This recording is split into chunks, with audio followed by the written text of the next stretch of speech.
we're considering occupational health and safety management, where we're discussing about occupation, its health. We combine it. Then we also discuss about some occupational illnesses, factors that lead to occupational illnesses.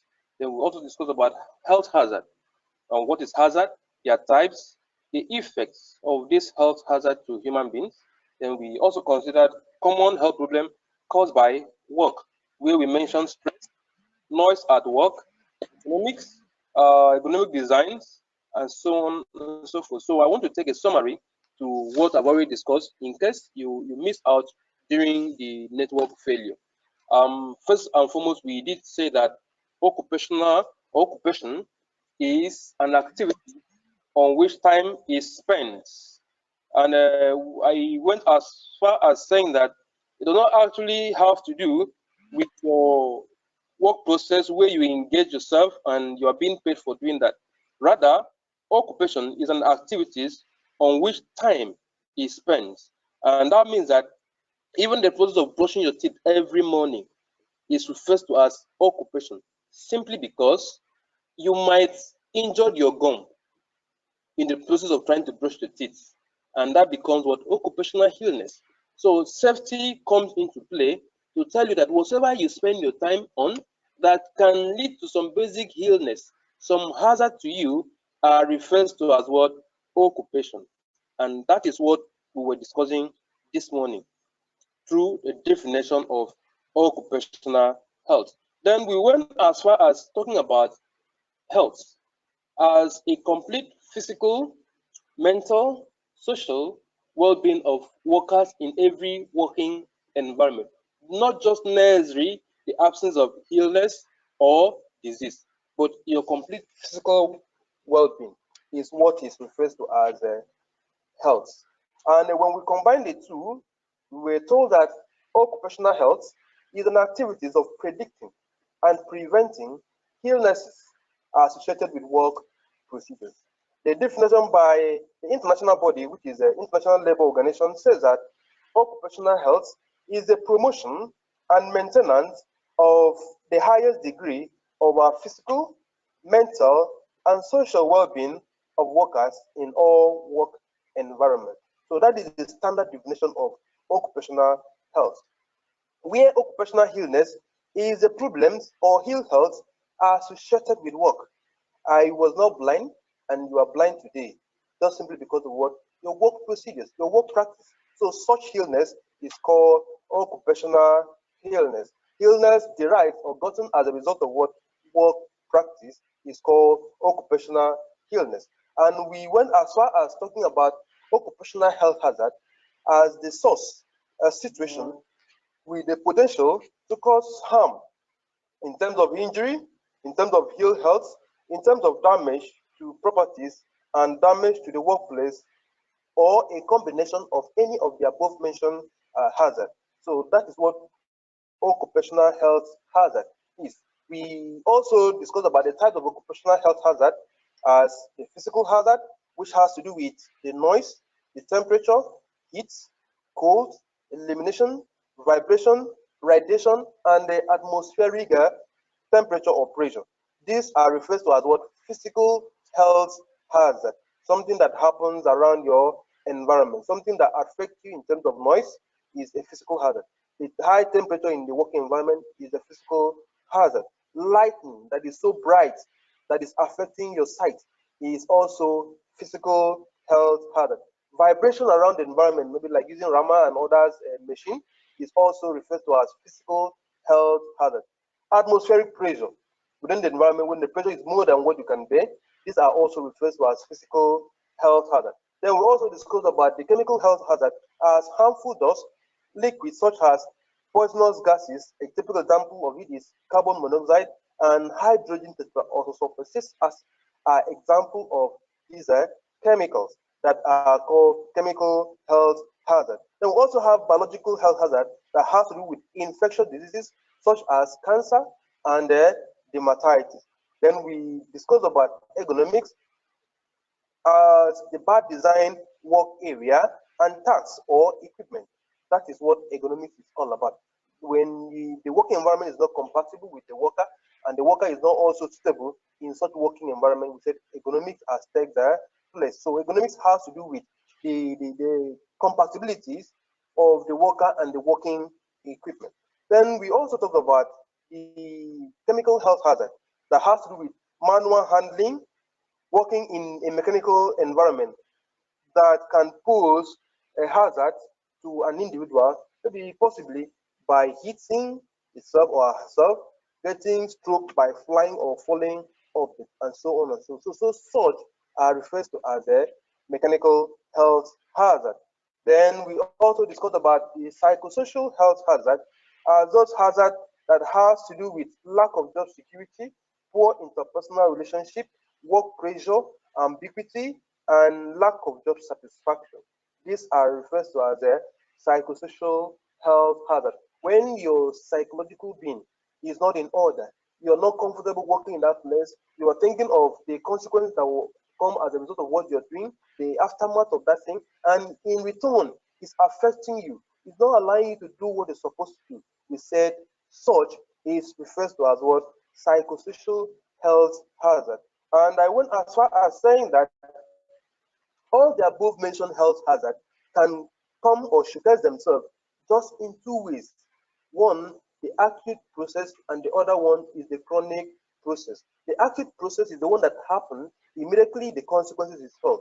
You fall down from height and you discover that you've broken your bones, your hand is broken, and oh, you cut yourself, you see the blood is spilling, and so on and so forth. We say these are acute health hazards. Those ones that takes longer period of time to manifest themselves are called the chronic health hazard. Those ones that enter the body system little by little are referred to as what?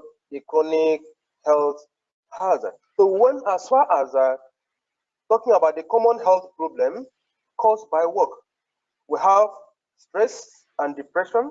And I gave example to the frontline service employee who in some ways can insult a customer simply because of what? Stress or depression.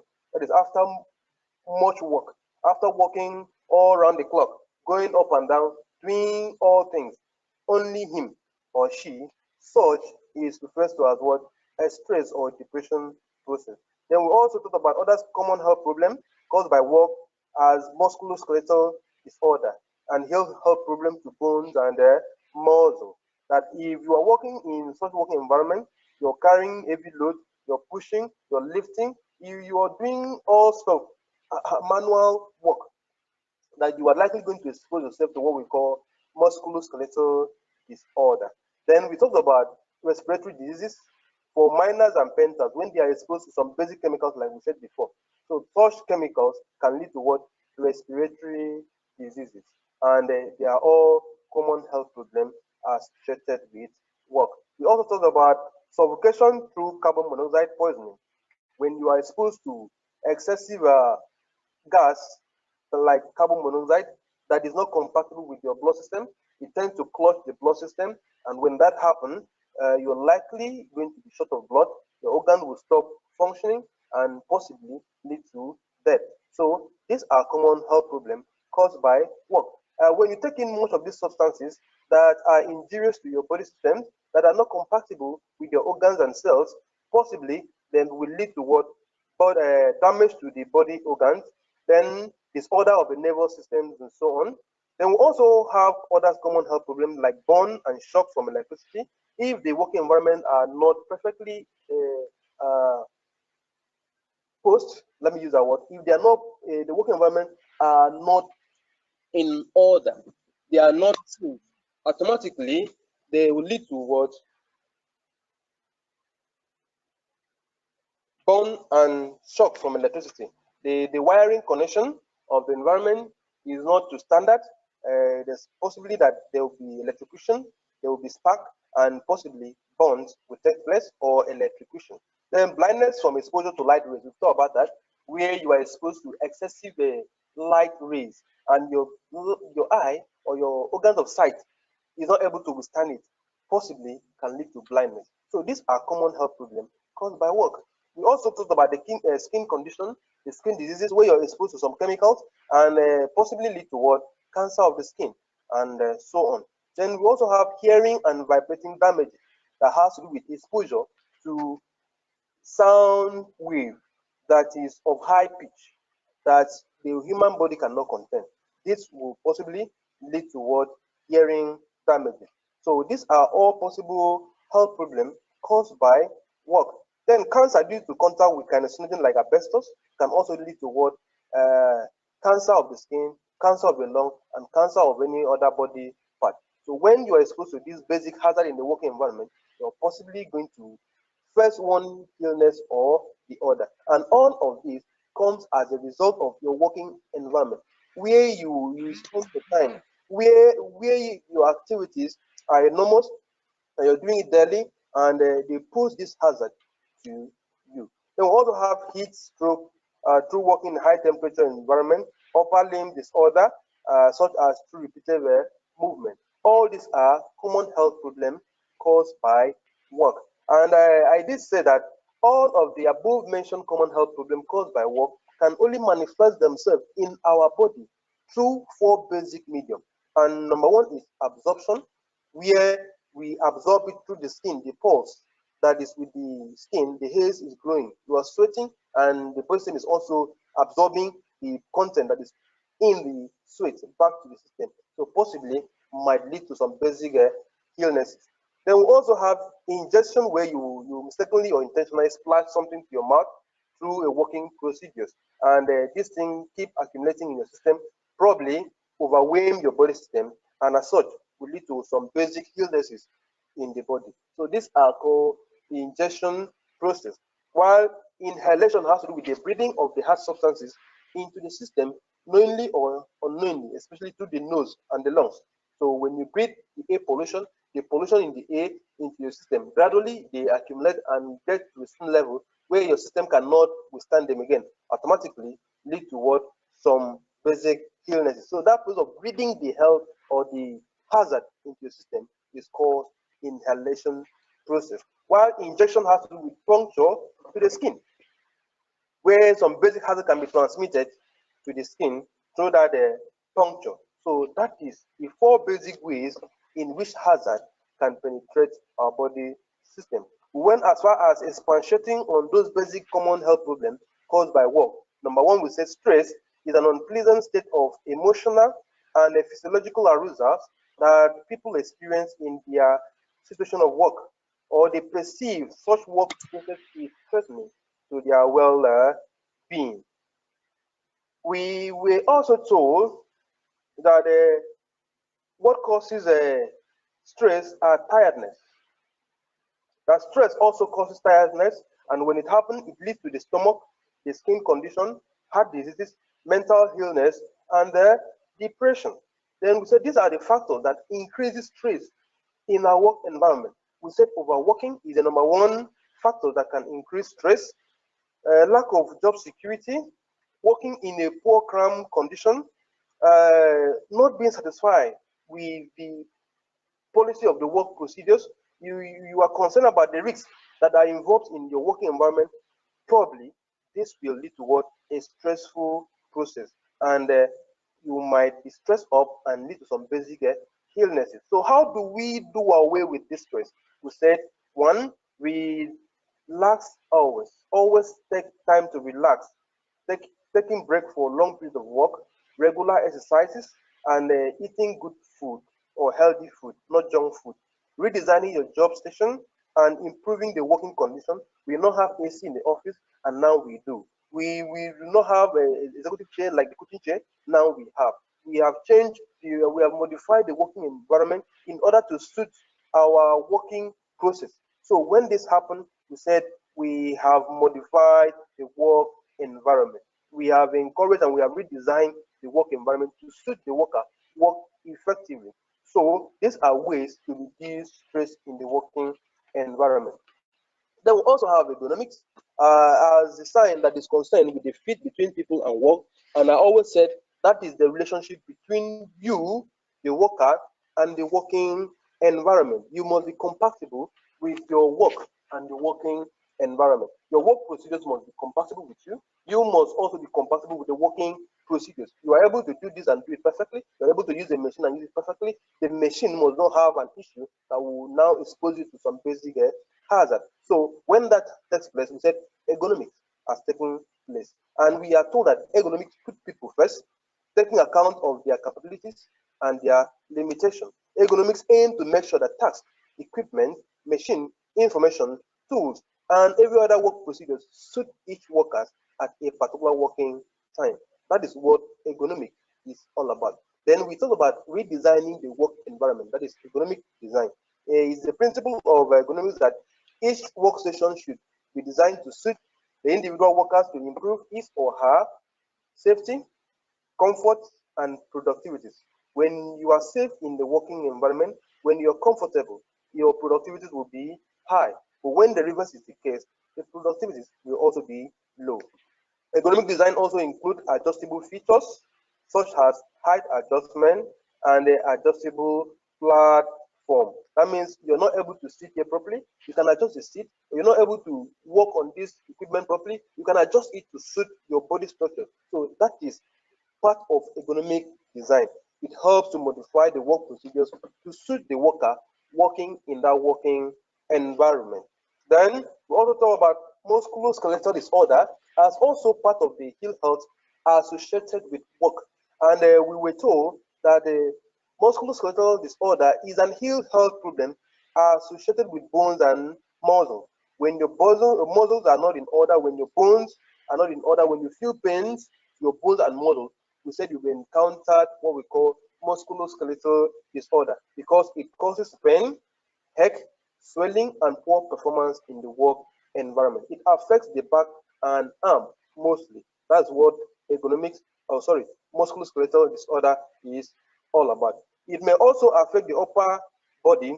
The way problems are linked to tasks at work, they are called work-related upper limb disorder. So how can we solve this problem? Before we go to the control process, let's see the causes. It is caused by poor design workstation and tasks, carrying out a particular action in a repeated form, the use of bodily force, maintaining an awkward position, manual labor, driving and sitting for too long, inadequate rest are all the causes of musculoskeletal disorder. Then the control measure for MSD are the redesigning of workstation, making environment improve, reducing repeated movement, reducing force needed to perform tasks, reducing stress level, training staff on how to sit correctly in the working environment, training staff on how to work perfectly. That is what economic control is all about. So that when you sit like a typist or a computer operator, there are ways you sit and you pose yourself to hazard of ergonomics where you have some body pain. And there are ways you sit and you are comfortable. So you must be trained on how to do this. That is what MSDS control is all about.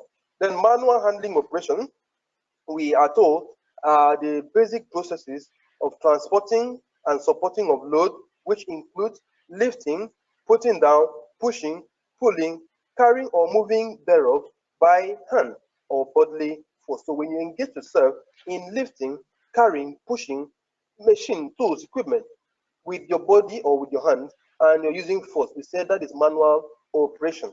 And we can injure ourselves in such work practice through the backbone, that is the lower back, ruptured disc, sprained ligament, muscular injury, fracture, cut and crutches are the basic injury that can come as a result of what manual handling operation. So like I said before, as a safety personnel, you have the liberty to reduce high level of hazard in the working environment, knowing fully well that there are only 4 ways in which hazard can penetrate your body system. Then you see how you can truncate those areas from exposing yourself to hazard. And then in the working environment, you know that the basic hazard can come as a result of slip, trip, and fall. You put some basic measure to mitigate such from taking place. You know that if I sit too long, I will be exposed to musculoskeletal disorder. So what do? I have to look for a sitting position, a practice that is perfect to my health and the working environment. If I must carry load, I need to adopt the technique that is given here, that I must defend, stand aside, put my legs aside, carry the load to my waist and not to my head or my shoulder. And I do not have to twist my body structure while I'm carrying the load. And as such, if it is so much on me, I have to use a mechanical aid. At some point, when you're tired, you stop, pause, and rest, and that will make the work perfect. So these are what we're discussing for today on occupational health and safety management. Thank you for being a part of this class today. We'll see you some other time by next week. These are the assignments, please, that you have to submit to the email that will be sent to you through the management. So please copy this as your assignment, work on it. They will send you an email where you will now submit the assignment to. So have a nice day. Thank you for being part of the class.